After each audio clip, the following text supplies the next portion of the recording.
Hey folks, it's Swank Ivy with another Letters to an Asexual. This is number 132. I hope that you had a great holiday if that is something that you do in your family or your part of the world. I received this really cool hoodie from my sister as a holiday gift. Yay! And lots of other really great stuff too. So, what'd you get if you get presents? What'd you give people? I made so many cookies.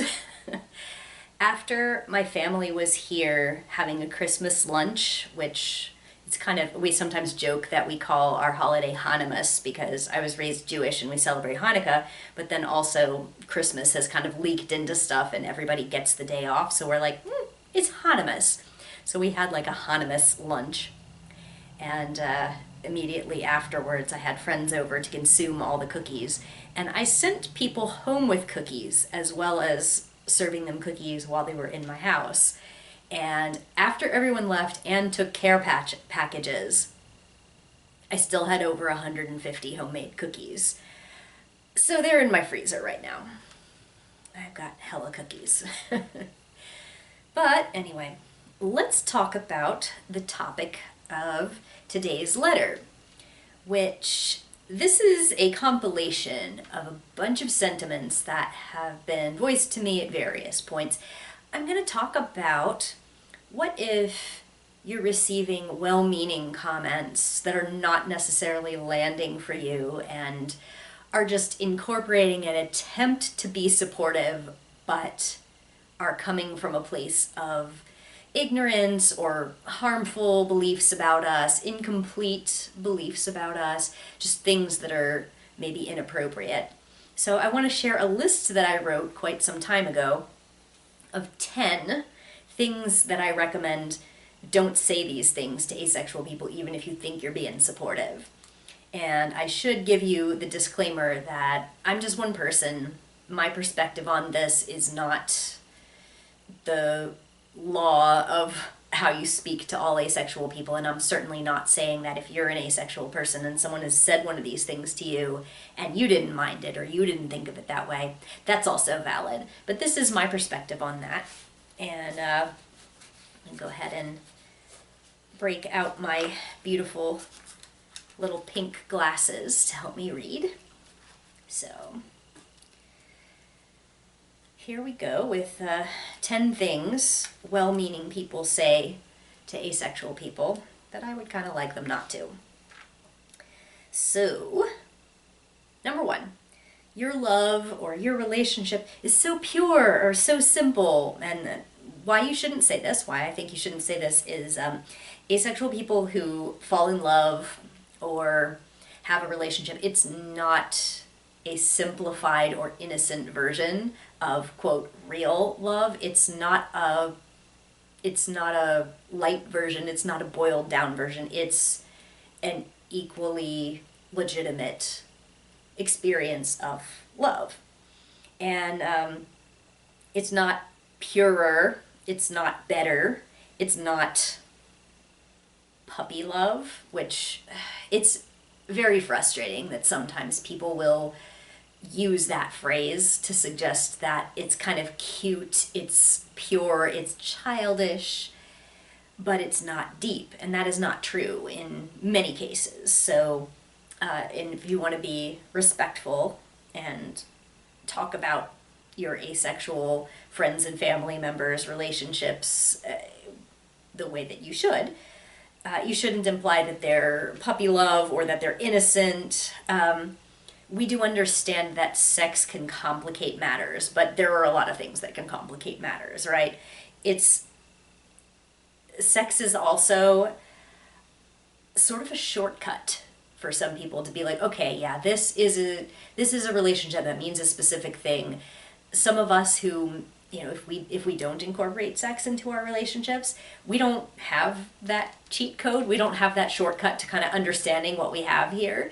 And I'm sure that if you're an asexual person who has romantic relationships, you have definitely heard people say that sex is what makes a relationship turn from a friendship to a romantic relationship, that it has to have sex in it to be romantic, or at least sexual attraction. And that's obviously not true, especially for those of us in the asexual community who do not want to incorporate sex into our relationships. It sometimes gets a little murky. So I mean, that's one example of the complexity that we can sometimes deal with. So we have to sometimes find ways to mark our relationships as this romantic vibe without having that cheat code, And on top of that, of course, the obligatory some asexual people do have sex in these relationships. So on to number 2. You must be spiritually enlightened or religiously pure. And again, there's that purity issue. So why you shouldn't say this, some asexual people are religious, some are celibate for religious reasons, some of them are spiritual, but celibacy for the sake of a person's religion isn't the same thing as asexuality. There are people who are both, right? But you shouldn't conclude that one means the other. We're not necessarily more enlightened. We are not necessarily going to appreciate, being interpreted as having like risen above something or transcended base instincts. That's not how most of us think of it. I mean, you'll see that attitude sometimes in the asexual community, but I don't like it. I think it's elitist. I know it can be part of some people's religious beliefs that there are many types of desires and wanting that you're supposed to transcend. And, that's all fine, but that's not what asexual people are doing. It's a sexual orientation where you don't experience the sexual attraction. So there's nothing to transcend. All right, so number 3, of things not to say. You're the next evolution in humanity. So why you should not say this. First, the opposite of that is sometimes thrown at us, right? Like that, well, you wouldn't be here if not for evolution. Like evolution should be weeding you out if you don't want to have children. And of course, then you tie it back to children, and you're assuming that asexual people don't do that. Asexual people do that. Some asexual people have children. It is not necessarily, as some of these people so generously refer to it, as an evolutionary dead end, right? That's not necessarily the case. But to go the other way, where some people say like, oh, you're actually more evolved, or you're where humanity is going. That's not true. We're not more sophisticated as a group. We're not. We generally don't have, like, as a consensus in our community, that we are more sophisticated or better or more logical. Like I said, you'll individually see people say that. I don't like it. That also connects us sometimes to these robot narratives or these alien narratives, suggesting that we're not a type of human. And there's this tendency to associate asexuality with like emotionlessness, or like a scary, stark future where all the babies are made in test tubes and nobody hugs, So it's sometimes portrayed as unnatural, and that, that is not an expression. Like, asexuality is not an expression of like, hey, that's where we want to go as a species. We are not, with our sexual orientation, trying to stamp out baby making, right? We're not an upgrade in the species. We're just a different sexual orientation than most people. Okay, number 4. Hey, that's great that you're asexual because the world doesn't need more babies, or the world doesn't need more disease. So, why you shouldn't say this, starting with the obvious, since some asexual people have had sex or do have sex, they may have children. They may experience STIs. They may help spread them. It's being asexual does not mean that you opted out of sex necessarily, but even for those of us who do, that's a possibly related subject. It is not what asexuality is. It's not celibacy. It's not refusing to have kids. It really kind of doesn't have anything to do with it as like a category. We're not excluded from that. So just saying that, oh, that's undeniably positive because like overpopulation or disease, it's just, it's not why we're doing it, you know? I mean, individually, some of us will say, yeah, one of the cool things about being asexual, and if you don't engage in sex and you don't feel like you need it in your life, you also are a lot less likely to have to deal with those complications in your life. That is one thing that it's like, yeah, I don't have to think about that. I have never had to buy birth control. I have never had to think about that, right? So, but you know, it's not an intentional like choice that we have done to try to contribute to this, right? So number 5, oh, it must be so great to have so much free time. So this is why you shouldn't say that. This kind of suggests that you view the 24 hours that we all have as this pie chart with a section of it designated for sex and relationships that you believe we don't have, and that we somehow get that whole piece back for something supposedly more productive. We have the same 24 hours, and that 24 hours is not divided up into these specific needs in the same proportions for everyone. What it is divided into is the things that we need to do to survive and the things that fulfill us, that we pursue. And if one of the things that fulfills you is these relationships or these sexual interactions, that's in your pie chart. But that is the case for us as well. We also have passions that we chase. It's not going to be a given that we have more free time. Our relationships are likely also a big piece of that chart, even if they aren't romantic or sexual. And I feel like this often comes from people who don't bother to have a whole lot of relationships outside of their romantic relationships. And when they don't have a boyfriend or they don't have a girlfriend or they don't have a partner, they're kind of spinning their wheels trying to get one. And I mean, I don't think that that's most people, but there's a certain mindset of like, what do you do with your life if you're not doing this? Because that's a big part of theirs, and they just don't have the understanding of diversity or the imagination to think about how other people's lives might be different and that their values might be different. So on top of that, you know, asexual people do often have partnered relationships. We're not freed from, you know, the expectations of that or the time commitment that takes. So we probably just have slightly different passions, and we fill that time up the same as everybody else. All right, number 6. Wow, you're so strong / determined / patient. Good for you. So why you shouldn't say this, it's probably obvious, but that represents a misunderstanding of our orientation as intentional resistance, like that we're trying to overcome a vice or an urge, and that it's not resistance. That's the whole point, right? Is that we don't experience that attraction. So it's not something that we're overcoming, right?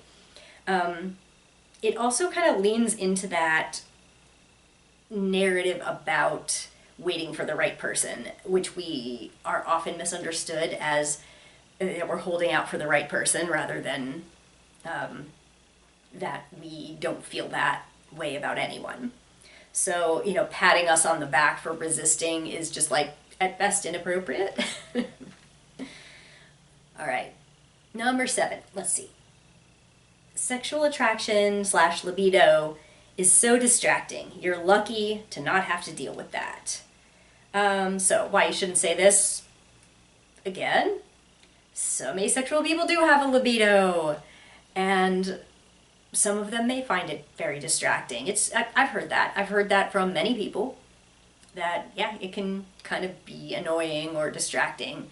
It can cause concentration breaches, and, it's just, first of all, not true that no asexual people, or that asexual people categorically don't deal with that, because some do. But, also that it kind of feels infantilizing when people say this to us, right? That, oh, my life is so complicated, and, yours is just, wow, it must be nice to go through life so carefree and innocent like you. It kind of ties back to one of those first ones. So, like, we have different problems. We don't, it's not you have problems and we don't. It's that we have different issues. And, even with people who don't have a libido, or maybe don't know really if they would say that they do, trying to get along in the world in a place that, like, expects you to have that, that's a whole separate issue. Like, navigating in groups that just expect that to be central to your experience, and they don't know how to process it, that you're not experiencing that. It's sometimes hard to relate, right? So it's, yeah. I just like to say, don't interpret us as not having any problems just because we don't have your problems. But yeah, I think that you will sometimes see asexual people say, I'm grateful that I don't deal with that, if that is the case for them. And, legit. I mean, it's not automatically something that couldn't be true for someone.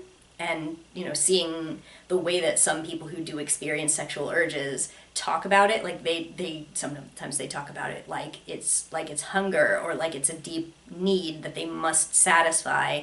And that, I mean, for somebody that hasn't experienced that, like me, I mean, that sounds kind of scary. That sounds like a lot of pressure. I mean, I'm glad I don't have to deal with that if it's annoying. But it's not something I would feel understood or complimented by if someone else from outside the situation said that to me. So, you can maybe let us express those things if we want to, but, don't say it to us and assume that that's our experience. All right, let's see. Number 8. Too bad for the rest of us. You're so attractive. And why you shouldn't say this, I mean, it's often a joke, sure. But it suggests we're, like, consumable. Like, we're a resource that is now being denied to people. But, I mean, you hear this in other contexts, too. Like, that that woman is really hot. God, it really sucks that she already has a boyfriend and she's taken. Like, you hear people discussed in these objectifying terms. That's kind of one that sometimes gets applied to us. And I mean, if you mean it as a compliment, as a appearance-related compliment, there are definitely other ways to say it besides, boy, it really is disappointing that nobody, like, gets to consume you, And I don't like feeling like the sympathy is being given to, like, the world that's losing out on a partner, rather than something about me. It's not really for me. If it's meant as a compliment, it's not going to land for me, at least. Just being told it's too bad somebody else can't enjoy your body. Like, I never liked that. I always felt gross when somebody said that. So anyway, it's just also a little bit disconcerting to be told that our own choices that fulfill us are someone else's disappointment. It doesn't feel good. It's just like, oh, God, that really sucks that you like live your life in the way that makes you happiest. What about all these other hypothetical people that, their needs should be primary? Ugh, somebody's really missing out. It's like, at what expense? I don't like that. All right, so number 9, I'm glad you respect yourself. That's so much better than being a slut slash a player slash promiscuous. So it's probably obvious why you shouldn't say this, but again, like, first of all, it shames people in general who choose those promiscuous lifestyles. I don't consider that to be immoral. I, I, despite not desiring sex myself, don't have any problem with people having casual sex. I don't think that it is a moral failing. And I know that there are religions and lifestyles and stuff that do, choose to read meaning into those things, and that's up to you. You're allowed to choose those things for yourself. But somebody else trying to compliment you by saying like, huh, it sure is nice that you're not a slut like some people, or that means that you respect yourself more than somebody who does have casual sex. Like that's not cool. That's a sex negative comment. But on top of that, as has come up several times in these other discussions, some asexual people may have casual sex. They may have sex in general. They may have casual sex. There are even some asexual people who are sex workers. It does not mean anything about your sexual habits. It's just true. And even though, yes, it's also true that you will find more asexual people who prefer to abstain. Either they don't have as much sex or they choose to have no sex. That's a lot more common in our community than in the population at large. But it's, again, not something you can just assume, that if someone says they're asexual, that they're abstinent, or that they attach these aspects of morality to their actions. And, putting that on someone is pretty rude.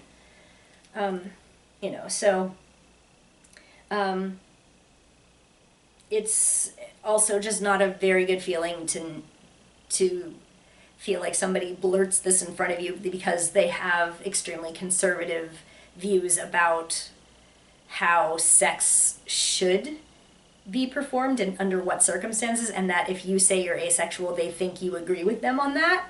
And I don't want to be lumped in with those beliefs.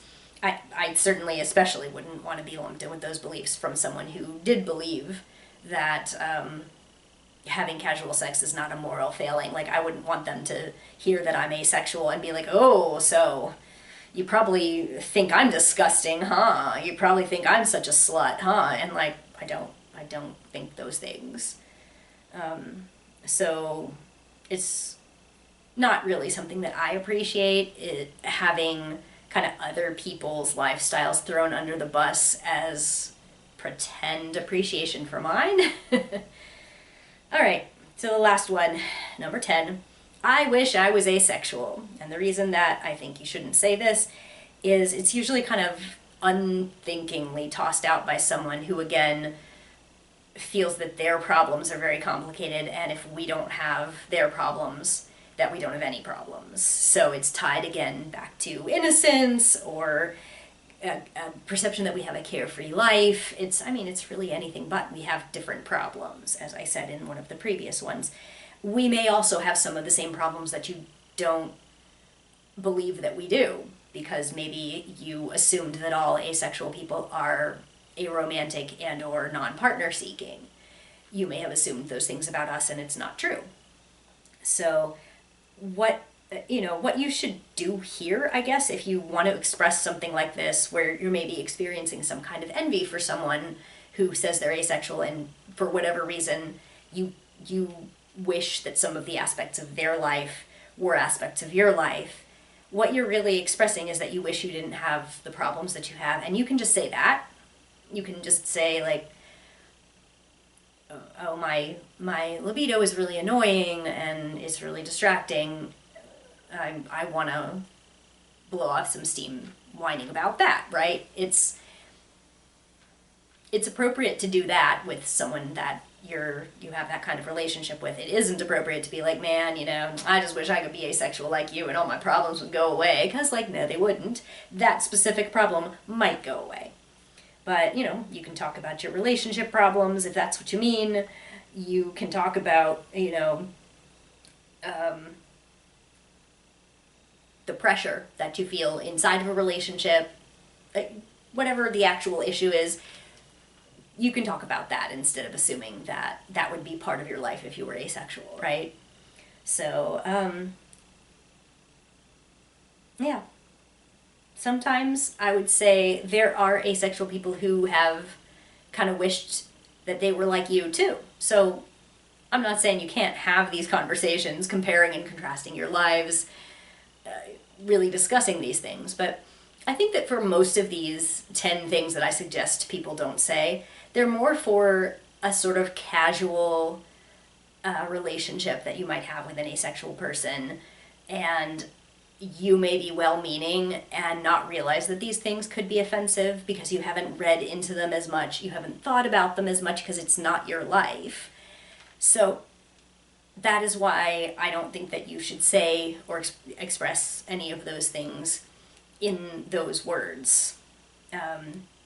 So, yeah.